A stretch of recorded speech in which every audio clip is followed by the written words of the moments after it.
il faut que je te donne le hack ultime pour réussir tous tes entretiens. En fait, il y a un secret qui est vraiment jalousement gardé, je dirais, qui marche à tous les coups.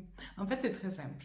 Il faut que déjà, tu montres que tu as compris ce qu'on recherche. Donc, il faut que tu cherches en fait à comprendre. C'est ça le but de l'entretien, c'est que tu poses des questions pour comprendre et te mettre d'accord en fait avec l'entreprise sur ce qui est attendu, que tu montres que tu veux comprendre et que tu as compris et que tu prouves que tu es la bonne personne pour ce poste. Donc si tu arrives à faire ça déjà en amont, tu auras bien préparé ton entretien.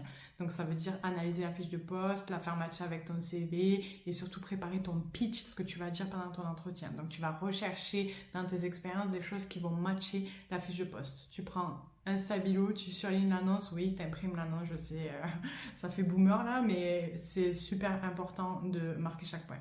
Et ensuite, tu projettes, et c'est ça le hack, tu projettes le recruteur, ou en tout cas la personne que tu as en face de toi lors de l'entretien, dans la suite du processus. Donc là, tu vas anticiper et tu vas faire comme si toi, tu étais la personne idéale. Et donc, c'est quoi la next step? Donc, il faut absolument demander ça à la fin. Donc, quelle est la prochaine étape?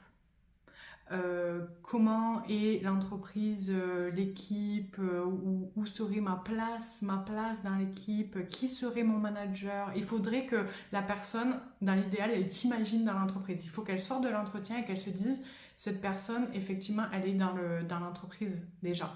Donc si tu fais pas ça, ben, tu vas juste rester bloqué dans ta phase d'entretien.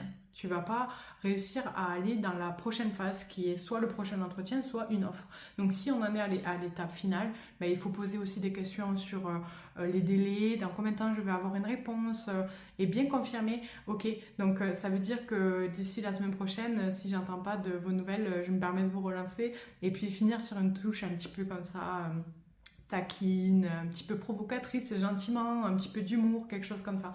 Donc c'est pour ça que je propose dans le pitch de préparer un funny fact pour pouvoir le dire un peu à la fin et détendre l'atmosphère. En tout cas, voilà, le hack, c'est vraiment de projeter la personne qu'on a en face de nous dans la prochaine étape de l'entretien pour que ça continue en fait automatiquement.